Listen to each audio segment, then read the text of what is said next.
Міне Лейла өзінің пәтеріне Құдайға шүкір қолын жеткізді, қолын қойып бітірді. Лейла, сізді құттықтаймын с приобретением.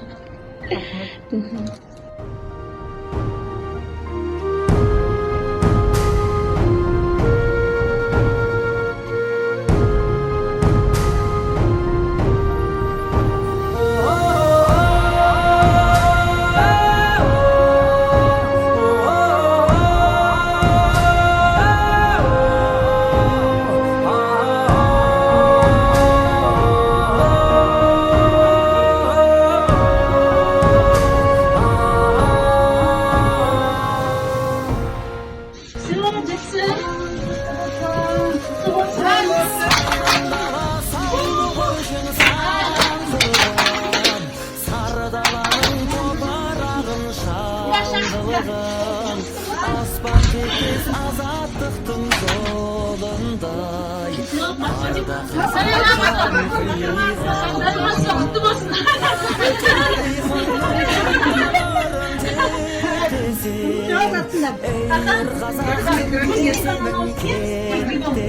Саған көп рахмет.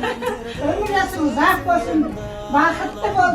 Осы жұмысың ілгері баса берсін, клиенттерің көбейе берсін. Бәрілерге денсаулық тілеймін. Бақытты болыңдар, өмір жастарың ұзақ болсын. Бейбіт өмірде өмір сүре беріңдер. Еш уақытта соғыс болмасын. Әр уақытта осылай жақсы бақытты өмір сүре берейік. Осы Аллах тыныштық берсін. Аумин.